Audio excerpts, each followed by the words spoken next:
Então, aqui estamos para iniciar a nossa atividade de hoje. Nós não temos correção de atividades, porque eu não mandei nenhum para vocês na aula passada.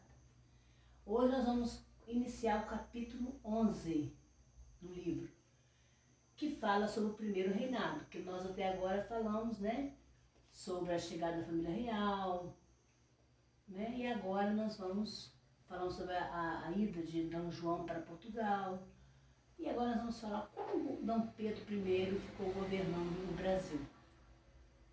Tá? Então nós vamos ver que no ano de 1822, houve a proclamação da independência, 7 de setembro de 1822, né? O Brasil se tornou independente com características coloniais, governado por um príncipe português. Apesar de ser um país independente, na verdade nós ainda estávamos submetidos a Portugal. Por quê? Porque o príncipe era português. Que características havia nesse tipo de governo? Quais as características? Bom, primeiro, o regime era escravista, né? A economia também estava na mão dos grandes latifundiários. Os grandes donos de terras, de muitas terras aqui, dominavam a sociedade. Os índios, os negros, as mulheres, continuavam sendo excluídos da sociedade. Na política, havia manutenção da monarquia, né? É um governo independente de Portugal, porém realizado por um imperador português. Os outros países da América conseguiram proclamar sua independência e ter uma república, e nós continuávamos com o nosso poder vinculado a Portugal, obedecendo às leis portuguesas. A escravidão também continuou. Então, para garantir a independência, Dom Pedro, ele teve que expulsar daqui do Brasil as tropas portuguesas que não permitiam que o Brasil rompesse com Portugal, que estavam sempre se intrometendo. Teve que expulsar. E outro problema também maior que Dom Pedro enfrentou foi que nem todas as províncias aderiram à nossa independência. Tá? Tinha aquelas províncias em que a maior parte dos habitantes eram portugueses. Eles continuavam obedecendo às leis de Portugal. Por exemplo, Maranhão, Ceará, o Piauí, né, continuavam obedecendo às leis portuguesas. A Bahia também se voltou contra Dom Pedro, né? E aí o que aconteceu? Quando chegou no final de 1822, várias coisas aconteceram para poder mudar o rumo da política aqui no Brasil. Por exemplo, a Bahia e o Pará, as duas províncias, resistiram à independência. Não queriam mesmo separar-se, não queriam se tornar independentes. Por quê? Porque lá tinha mais tropas portuguesas. Mas para poder vencer essas tropas, vieram forças de vários lugares para ajudar Dom Pedro a resolver essa situação. Então, essas tropas vieram tropas francesas, inglesas, para ajudar um pouquinho. Então, nessas tropas haviam negros escravizados que receberiam alforria. Então eles recebiam assim, era como se fosse um toma lá da cá. Se vocês participarem do mutirão, se vocês participarem contra os brasileiros e a favor dos portugueses, vocês vão receber sua carta de alforria. E eles acreditavam nisso. Os baianos, então, conseguiram expulsar os invasores E até hoje, na Bahia, nesse dia se comemora a vitória. No dia que aconteceu isso, ficou guardado na história da Bahia e eles comemoram até hoje essa vitória que os baianos tiveram, né? Só que essa vitória não adiantou nada para os pobres, para os negros, para os escravos, que continuavam na mesma situação social. Nessa batalha também, a gente vai ver que se destaca uma mulher chamada Maria Quitéria. Tá? Eu não vou falar sobre ela porque é uma atividade de vocês. E outras mulheres também se destacaram na luta pela independência do Brasil. Aconteceu também uma outra batalha em 1823,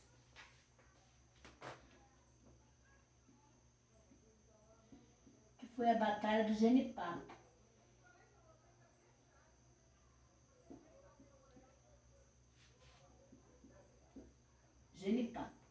Também não vou dar explicação sobre essa batalha, que vai ser uma atividade de vocês. Essa batalha, ela ajudou também na independência do Brasil. Nas outras províncias, as tropas foram vencidas e aí a independência ficou mantida, ficou fortalecida. Que país reconheceram a nossa independência? A nossa independência, ela não foi reconhecida logo que aconteceu, não. Ele foi esperando a participação de outros países, que também deveriam reconhecer nossa independência. Por exemplo, os Estados Unidos e a África, eles ajudaram, eles participaram da nossa independência. Por quê? Por interesses econômicos. Eles queriam comerciar com o Brasil. Eles sabiam das nossas riquezas, dos nossos produtos. E era bom que eles continuassem esse vínculo de aproximação com os brasileiros. A Inglaterra também reconheceu a nossa independência porque ela tinha interesse econômico no Brasil. Tá? E o Brasil também importava produtos da Inglaterra, ela ganhava com isso também, com os produtos que o Brasil comprava dela. Só que o Brasil passou a comprar tanto da Inglaterra que ficou devendo muito. E aí o que aconteceu? Ele teve que pedir dinheiro emprestado para ser pago para a Inglaterra. Então, na verdade, a nossa independência, no início, ela passou por essa série de dificuldades. Bom, como foi a organização política no governo de Dom Pedro I? Primeiro, Dom Pedro, a primeira coisa que ele fez foi formar uma Assembleia Constituinte. Formou uma Assembleia e nessa Assembleia, quem é que participava? Os grandes, né? As pessoas que tinham dinheiro, que tinham renda, os grandes proprietários, os altos funcionários, o povo da igreja também que tinha terras, que tinha condições. Nessa Assembleia foram citados dois princípios básicos. Primeiro, o poder executivo, que ficava nas mãos do imperador, que até hoje vocês sabem que o poder executivo, né, hoje atualmente na nossa democracia, o poder executivo fica nas mãos de quem? Do presidente da república, né, quando é o país, do governador do estado, quando é o estado, e do prefeito, quando é o município. Então, na época, ficava nas mãos do imperador. Então, esse poder, ele seria subordinado ao imperador. As forças armadas também ficavam junto com o poder executivo. Por quê? Para poder o imperador não ter tanto poder. Então era dividido. Ele não agia sozinho, porque as forças armadas estavam ali para olhar o trabalho dele. Seriam também adotadas as eleições censitárias, quer dizer, só podia votar quem tivesse renda. Quem tivesse mais escravos, maior número de escravos, poderia votar. Então, os eleitores teriam que comprovar que tinham rendas elevadas, né, quantidade de terras e quantidade de escravos, para que o poder ficasse sempre nas mãos dos ricos. Eles não queriam que nunca os pobres participassem.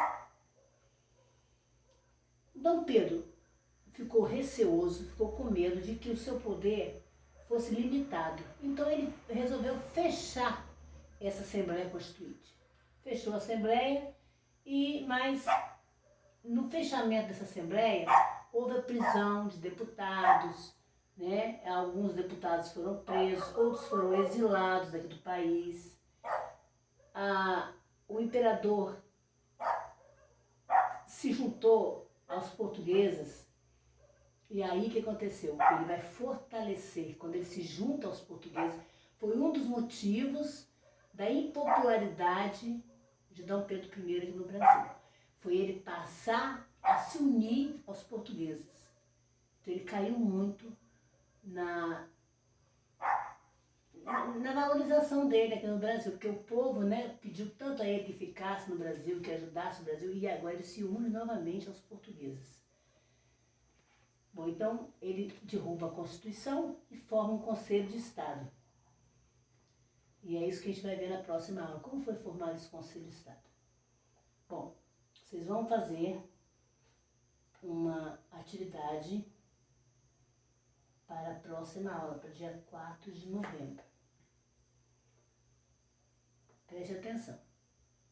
Vocês vão pesquisar, primeira atividade, vocês vão pesquisar sobre Maria Quitéria. Quem foi ela, como que ela participou, né, da luta com os portugueses, contra os portugueses.